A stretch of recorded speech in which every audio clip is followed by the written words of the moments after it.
안녕하십니까. 증시각도TV 시청자 여러분, 투자자 여러분 반갑습니다. 네, 날이 갈수록 회를 거듭할수록 많은 분들의 호응을 얻고 있고, 반도체 기초부터 역사부터 아주 쉽고 재미나게 배우는 시간, 우리 정인성 작가와 함께하는 반도체 역사 시간이 돌아왔습니다. 정인성 작가님 어서 오십시오. 네, 안녕하세요. 네, 안녕하세요. 지난 시간까지 저희가 인텔 그리고 또 그 앞서서 IBM에 대한 이야기를 하면서 인텔이 IBM을 받아 기술을 받아 어떻게 생태계를 재패했는지, 그래서 어떻게 제국이 되었는지를 알아보았고, 그 다음에 새롭게 아이팟이 등장하면서 애플에 의해서 반도체의 그 흐름들과 시계열이 어떻게 바뀌었는지, 그리고 그 상황에서 엔비디아가 나오면서 어떤 생태계를 새롭게 창조하게 되었는지에 대한 이야기를 나누어 봤습니다. 자, 오늘은 조금 더 그 구체적으로 실질적으로 반도체 제조 공정의 상황으로 들어가서 이야기를 한번 나눠보도록 하겠습니다. 기술적인 난이도가 요즘 굉장히 높아지면서 반도체가 사실 어떤 측면에서는 만드는데 어려움이 있고 위기에 봉착하고 있는 거 아닌가 하는 생각도 드는데요. 우리가 듣는 게 계속 어려워지잖아요. 네. 거의 현장도 어려워지고 있다는 의미예요, 사실은. 네. 이제 뭐 어떻게 보면 예전에 저 초등학교, 중학교 시절 컴퓨터 얘기 배우면요. 네. CPU는 두뇌고 뭐 메모리는 메모장 같은 거다 이런 식으로 막 설명을 했어요. 예. 근데 이제 그것도 딱 맞지는 않아요. 이제 그런 모델들 자체, 우리가 믿었던 모델이 다 많이 망가지고 있거든요. 새로운 시도를 하면서. 당연히 어려워지는 거죠. 이제 그런 얘기도 좀 해볼 거예요, 오늘. 네. 굉장히 좀 답답해 할 것 같아요. 비용 대비 그 수익도 잘 안 뭐 나고. 그렇죠. 사실 심지어 쫓아오지 않아도 답답할 거라고요. 예를 들면 TSMC가 아마 심지어 삼성전자가 없다고 해도 네. 굉장히 그 쫄릴 거라고 생각해요, 저는. 네. 그러니까 뒤에 경쟁자가 있건 없건 하여튼 새로운 칩을 팔려면 좀 더 부가가치를 받아야죠. 네. 그러려면 더 좋은 공정으로 전력도 덜 쓰고 해야 되는데 네. 안 된다고 생각해 보세요. 그러면 뭐 사실 칩 같은 건 수명이 거의 무한하기 때문에 계속 쓰겠죠. 있던 거 뭐 네. 재활용해서 쓰고 예. 뭐 어떻게 보면 그런 달리기를 계속 하고 있는 거예요.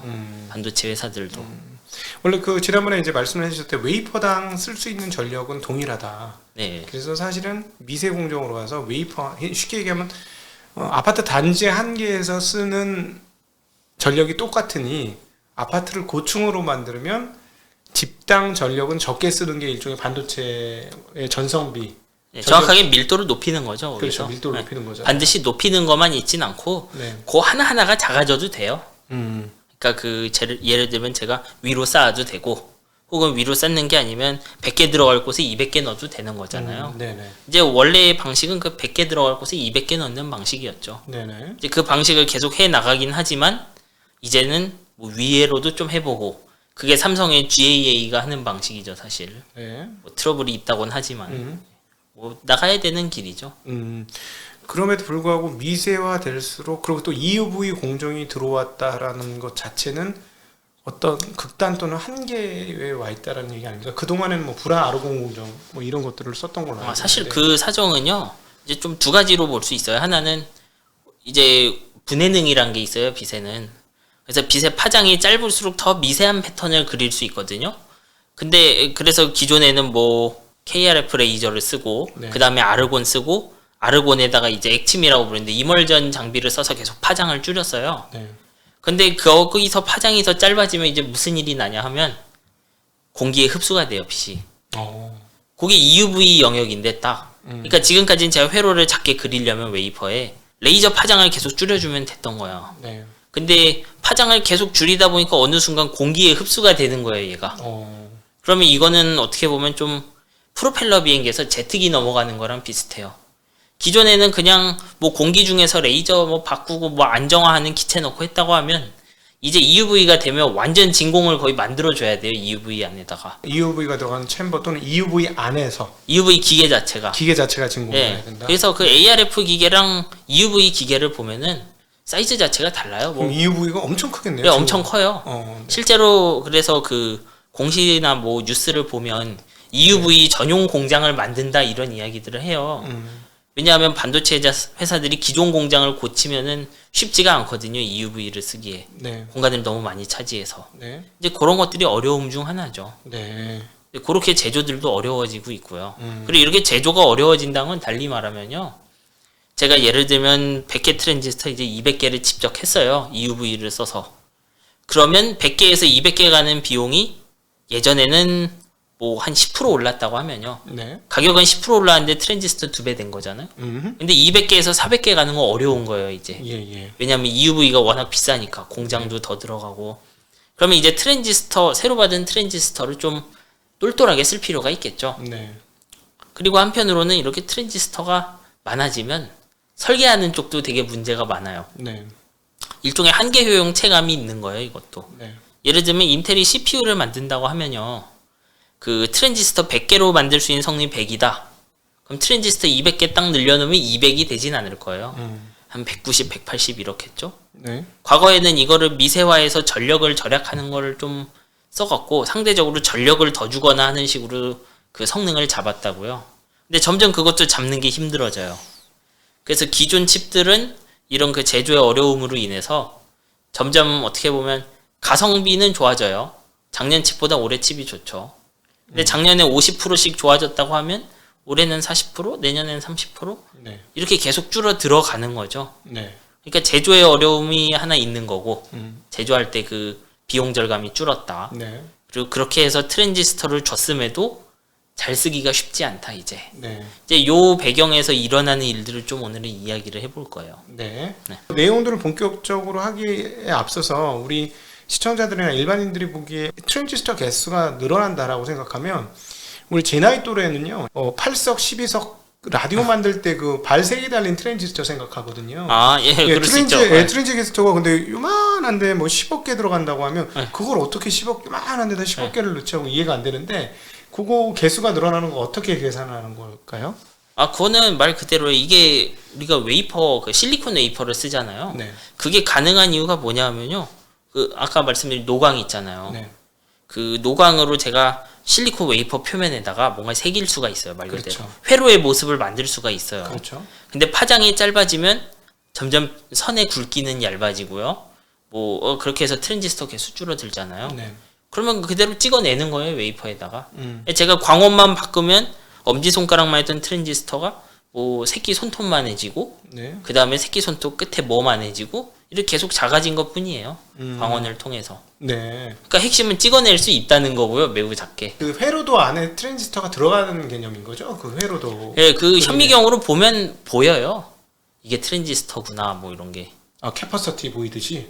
그러니까 우리 아까 말씀하신 그 BJT 트랜지스터 요런 모습은 아니죠. 근데 전자현미경 같은 걸로 잘라서 보면 트랜지스터 구조가 있어요, 거기. 그러니까 엄청 작을 뿐이지 우리가 그 라디오 같은 데 쓰던 트랜지스터랑 하는 일은 똑같아요. 하는 일은 똑같이 모양은 완전히 다른 거죠. 예, 다만 그 트랜지스터들 수십억 개를 이 트랜지스터는 요거랑 연결하고 얘는 뭐랑 연결해서 밖에 신호 뭐뭐랑 연결해서 돌리면 CPU가 되기도 하고 GPU가 되기도 하고 하는 거예요. 네, 네. 그러니까 이론상으로 우리가 보는 CPU, GPU도 그 까만 발 달린 트랜지스터로 만들 수 있어요.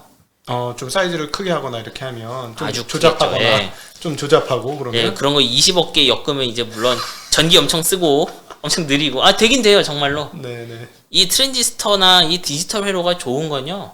신호 제어만 되면 물리적 크기가 상관없다는 거예요. 네. 제가 예를 들면 트랜지스터 한 10,000개 연결해서 CPU 만들었잖아요. 네. 그럼 CPU의 본질은 그냥 입력한 명령어랑 숫자 들어가면 결과 내는 거예요. 네. 그리고 그 결과를 내는데 물리적 크기는 중요하지가 않아요. 네. 뭐와 뭐가 연결됐냐만 중요하지. 네, 네, 네. 예, 그게 핵심이에요. 이 네. IT 산업, 특히 반도체. 네. 그러니까 크기를 줄이면은 계속 원가는 줄어드는데 하는 일은 똑같은 거잖아요. 근데 이제는 원가가 줄어들다가 이제 역전되기 시작하는 거 아니겠습니까? 5나노, 아마- 6나노 미만 공정부터는? 아마 그 정도는 아니고요. 그래도 계속 싸지긴 할 거예요, 조금씩. 네. 왜냐하면 트랜지스터 개당 가격이 비싸지면 그게 어떻게 보면 무어의 법칙이 끝나는 거죠. 그렇죠. 그러니까 제가 예전에는 이런 거예요. 그 웨이퍼 한 장당 가격은 좀 비싸지긴 하는데 결국 설계하는 회사 입장에서 얻는 트랜지스터가 개수가 많아진다. 10,000원에 10,000개였는데 10,000원에 100,000개다. 그러면 같은 면적이고 어쨌건 제가 10배의 회로를 넣을 수 있는 거잖아요. 네. 그럼 그 10배의 회로에 뭔가를 하는 게 핵심인 거예요. 이제 미세화의 가격이 역전된다. 네. 그러면 사실 그 다음 공정을 쓰려고 하지 않겠죠, 다들. 그러니까 만약 예를 들어서 EUV 공정 기계 하나당 2, 3천억 정도씩 한다. 네. 이런 상황인데 예를 들어 1나노는커녕 0.2나노의 증진도 어렵다. 만약 이러면 더 이상 제조업체들이 안 해. 이런 날에 두 손 들고 못해. 이런 날이 올 수도 있겠네. 언젠간 올 수도 있죠. 정확하게는 EUV 기술 자체는요. 그러니까 EUV로 우리가 패턴을 새길 수 있는 거. 네. 그거는 뭐 10년 전에도 할 수 있었어요. 그렇겠죠. 그때도 ASML에 EUV가 있었어요. 근데 왜 상용화가 안 됐느냐? EUV로 만들면 더 비싸니까. 기계 장치가 너무 비싸서. 네, 그러니까 결과적으로 트랜지스터 가격이 오르기 때문에 다들 주저했던 것 뿐인 거예요. 그리고 그걸 찾기 위해 노력한 거고요. 그래서 우리가 뭐 이름은 3나노, 2나노 뭐라고 붙여도 좋은데 네. 계속 그렇게 가격을 낮출 방법을 찾아 나가는 거예요. 뭐 그렇게 해서 했던 방법 중 하나는 이제 어떻게 보면 설계업체에게 선택지를 좀 더 많이 주는 거기도 해요. 그럼 인텔이 이제 20옹스트롱이라고 표현하면서 네. 실제로 우리가 표현하는 2나노 공정부터는 그걸 다시 10자리로 바꿔서 그렇죠. 지금으로 보면 0. 몇 나노씩을 줄여 나가겠다라는 얘기를 아니 뭐 그렇죠. 예, 그걸 비전을 보여준 거잖아요. 뭐 퍼센티지로는 비슷하게 줄어드니까요. 뭐 제가 10에서 7로 가나 뭐 네. 20옹스트롬에서 14옹스트롬 가나 뭐 비슷한 거죠. 네. 근데 다만 여기서 뭐 물어보셨으니까 제가 답을 좀 드리면 과거에는 그 트랜지스터 스케일링을 할 때요. 그러니까 이제 미세 공정 넘어가면 동일하게 생긴 트랜지스터. 그러니까 예를 들면 얘가 그 휴대폰처럼 생겼어요. 휴대폰처럼 생긴 트랜지스터 크기를 그냥 줄여줬어요. 미세화로. 네. 근데 이 미세화가 계속 힘들어지잖아요. 이제. 그러니까요. 예전엔 그만큼 줄이면은 가격이 한 30% 싸졌는데 이제 20% 15%밖에 안 싸져요. 예를 들면. 네. 그래서 어떤 것들도 하냐 하면요. 이제 DTCO라는 것도 해요. 이제 디자인 테크놀로지 코옵티미제이션이라고 하는데 네. 정확하게는 파운드리가 이제 더 조그만 트랜지스터를 제공해줘요. 조그만데 좀 특성이 안 좋아요. 쉽게 말하면 작은 트랜지스터인데 얘는 동일한 양의 전류를 흘리려면 전압을 높여줘야 돼갖고 네. 누설 전류가 커져요. 누설열로가. 근데 그런 선택지들을 주고요. 너희가 알아서 써 이런 식으로도 이제 미세화를 시켜요. 무슨 의미냐면 제가 건설을 하면은 네. 옛날에는 제가 예전 자동차를 만들었다. 네. 그러면 이제 파운드리 회사가 자동차를 만들 때 쓸 철강이랑 타이어 종류, 쓸 수 있는 타이어 종류, 뭐 유리창 종류 이런 걸 다 주는 거예요. 네. 이거 팹리스 파운드리가 그런 거예요. 파운드리가 만들 수 있다고 한 것들을 조합해서 칩을 설계하라는 거죠. 네. 옛날에는 그러면 그 다음 공정 넘어가면은 그 모든 요소들이 다 작아졌어요. 네. 근데 지금은 대세가 어떠냐 하면 처음 보는 부품을 주는 형태인 거예요. 파운드리가 예, 팹리스한테. 예, 파운드리가 팹리스한테 예를 들면 조금 그 강도가 약한 철판 이런 걸 주는 거죠. 네. 좀 더 강도가 얇은 대신 가벼운 철판도 쓸 수 있게 해줄게. 그럼 너희가 이거 쓸 땐 조심해서 써라 이런 느낌인 거예요. 그럼 차는 가벼워지겠죠. 네. 지금 현재 미세화 중에는 그런 것도 굉장히 많아요. 전체적으로 그러니까 기본 셀을 줄이는 게 힘드니까 네. 예를 들면 옛날에는 제가 벽돌을 이만한 것만 줬다고 하면 요만한 벽돌도 주는 거예요. 이제 네. 너희가 쓸 수 있는데 예를 들면 화장실 같은 데 쓰고 싶으면 써라 이런 거예요. 그렇게 해서 전체 크기를 줄일 수 있으면 설계 너희가 잘하면 30% 줄일 수 있다 이런 느낌인 거예요. 설계에 너희가 이런 거 안 쓰면 15%밖에 안 줄어들겠지. 팹리스가 파운드리에 그 쭉 따라가는 이유기도 해요. 이게 네. 회사마다 다르겠죠. 이거 예, 예. 이 테크닉이. 음. 그러니까 이런 테크닉을 많이 써서 설계하면 다른 파운드리 가면 결과가 많이 달라지겠죠. 네네. 예를 들면은 TSMC에서는 그 요만한 크기의 셀을 주는데 삼성에 가면 요만한 크기의 셀이 없는 거예요. 그러면 다시 설계 다 해야죠. 그렇죠. 칩의 물리적 모습이 싹 변하겠죠. 네. 예를 들면 제가 지금 이 방에 있는데 이 앞에 문이 있어요. 네. 근데 TSMC에서는 방의 크기를 줄이기 위해서 조그만 문을 줬는데 네. 삼성에 조그만 문이 없다고 생각해봐요. 건물 전체 모습 바뀌겠죠. 그렇죠. 네, 그런 것들이에요. 어. 이미 어떤 의미에서는 그래서 미세화 자체도 설계 회사가 많이 떠하는 것이고요. 그런 거 자체가 그 공고한 생태계를 만들어가는 거예요.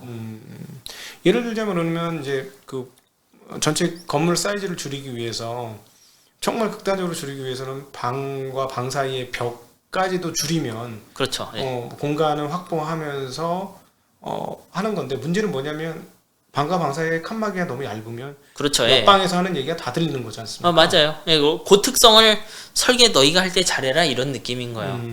만약에 그 벽이 중요하지 않은 벽이에요. 좀 탕비실 수준이더라. 네. 그러면 이제 뭐 뒷담이나 하겠죠 아마. 그런 건 얇아도 돼요. 네. 근데 이게 그 VIP 룸 같은 데면 그렇게 하면 안 되는 거잖아요. 그렇죠. 그건 너희가 선택하라는 느낌이에요. 그리고 그런 얇은 벽, 두꺼운 벽은 TSMC에는 있는데 삼성에 없을 수도 있고, 그렇지. 삼성에는 있는데 TSMC에 없을 수도 있어요. 그렇죠. 네. 그러니까 재설계가 어려워진다고요. 네. 그러니까 파운드리 입장에서도 팹리스를 하나 잡으면 안 놔줘야 되고 약속을 지켜야 되는 거죠. 네. 팹리스 입장에서도 약속을 잘 지켜주는 파운드리가 좋은 거예요. 이럴 때. 서로. 네. 예를 들면 그 얇은 벽 준다고 했는데 안 돼 봐요. 예를 들면 이거 돼 하고 줬는데 그렇게 설계해서 줬는데 실제로 하니까 전부 누전데. 예, 그렇죠. 그럼 예. 뻥나는 거죠. 네.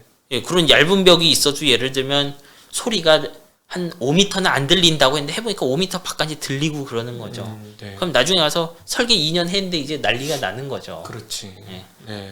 그게 지금 처하고 있는 어려움들인 거예요. 그러니까 그거를 일종의 누전 전류라고 표현을 하고 네. 사실은 5나노 이하부터는 설계 그 파운드리 업체들이 직면한 네, 뭐 되게 큰 이유 중 하나죠. 그런 문제인 거죠. 예, 뭐 근데 그런 트러블이 하나만 있진 않겠죠. 네. 뭐 누설 전류도 있을 거고, 뭐 면적도 있고, 뭐 인터커넥트 문제도 있을 거고, 그러겠죠. 뭐 용어는 중요하지 않아요. 하여튼 온갖 자잘한 문제가 많아요. 뭐 메탈층에도 인텔 같은 데가 코발트 써서 처리하려고 했던 문제가 있고요. 네. 뭐 어쨌거나 핵심은 지금의 미세화 트렌드는 좀 설계 회사, 그러니까 설계가 무조건 같이 따라가야만 그 그- 탑 파운드리하고 손을 딱 잡고. 예, 그쪽이 떠안아 줘야만 뭔가 잘 된다는 거예요. 네.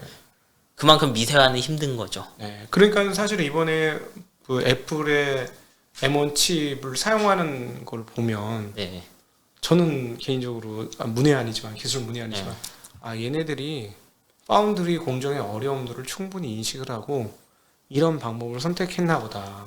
하나를 두 개로 붙이고 이제 조만간에 두 아니, 개를 뭐 네 개로 그렇죠. 붙일 수도 있고. 근데 그런 이유 중 하나예요. 초미세 공정 가면은 수율 문제가 계속 생겨요. 그러겠죠. 넓은 칩을 만들면 수율 문제도 생기고 하니까 칩 두 개 띄어내고 대신 이제 서로 연결하고 그런 거죠. 네.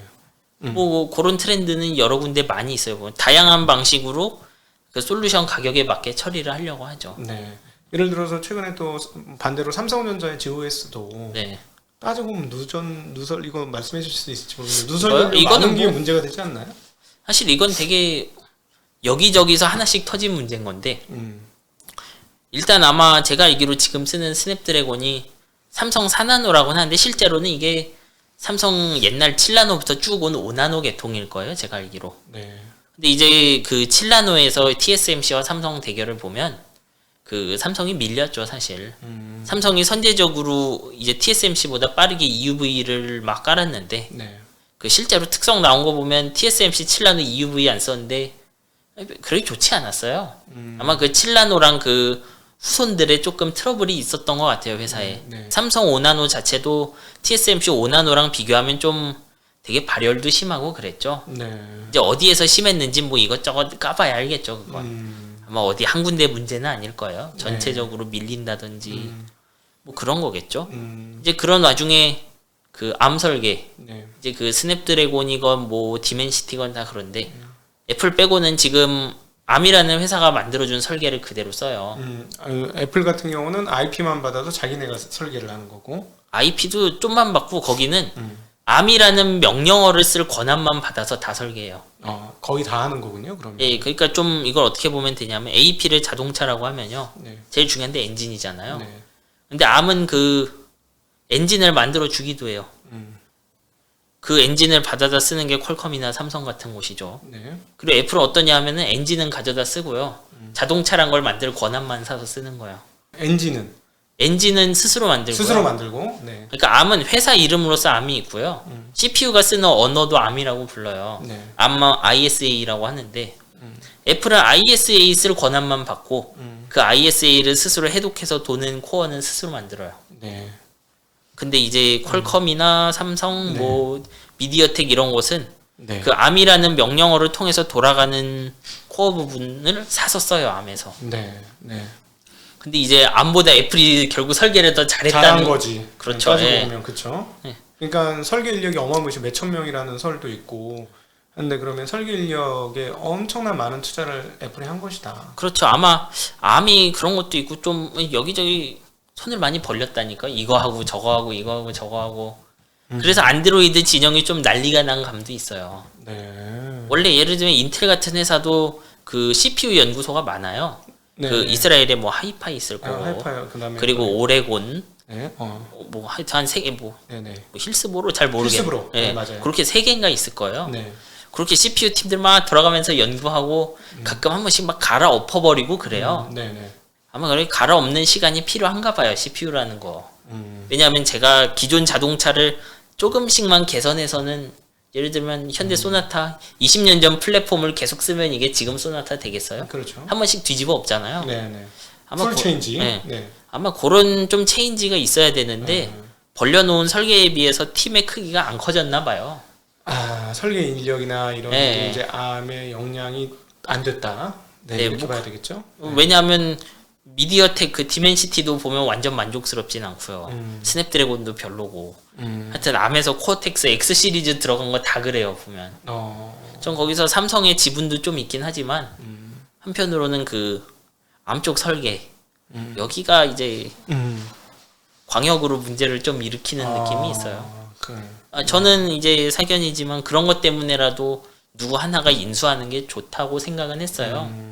왜 자꾸 일을 벌리지? 근데 왜 네. 이거 암이 그 수익성 적고 그렇잖아요. 그렇죠. IPM 파니까 네. 사실상. 근데 그 IP도 너무 싸게 파는 거죠. 저는 어떻게 보면 그 암에 엮여 있는 안드로이드 진영이 좀 암의 추가 수익을 용인해 주는 것도 좋다고 생각해요. 그래야 이제 애플 진영과의 한판 싸움을 제대로 할 수 있다. 그렇죠. 왜냐하면 그쪽 설계 진영이 빵빵한 것 같거든요. 네네. 그리고 지금까지는 전성비도 좋았지만 24년, 25년 되면 인텔 쪽에서 그 기하급수적으로 강한 물건들이 다시 나와요. 인텔 쪽 설계팀도 무너진 게 아닌 거죠. 네네. 이번에 그 아톰 계열로 나온 것들 보면 좋더라고요. 네. 그 정확하게 제 집에 그 12세대가 있는데 그 저전력 설계들이 생각보다 괜찮은 것 같아요. 여기가 아마 따라오겠죠. 그러면 어떤 건데 12세대를 지금 쓰고 계셔요? 그 컴퓨터죠 그냥. 아톰 그러니까 CPU를 쓰는 게 있어요. 이제 정확하게는 아톰 CPU랑 좀 기존의 코브라고 부르는 큰 CPU 같이 섞어놨어요. 네. 암도 그 빅앤 리틀이라고 부르잖아요. 빅리를 구조. 네. 네. 인텔도 그런 구조를 가져가거든요 이제. 네네. 근데 거기서 리틀 쪽 보면 생각보다 좋더라고요 이게. 혹시 최근에 나온 엘더레이크. 엘더레이크. 전 조립하기 때문에. 12세대인가 네. 그렇죠? 네. 전 나오면 조립해요 그냥 가서. 새 거다 이러고. 네. 그것도 사는 재미죠. 네네. 그게 생각보다 괜찮다. 네.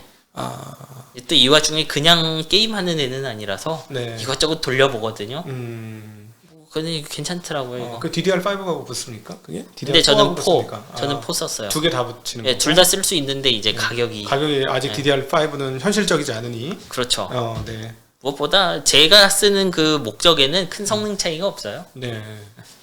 네.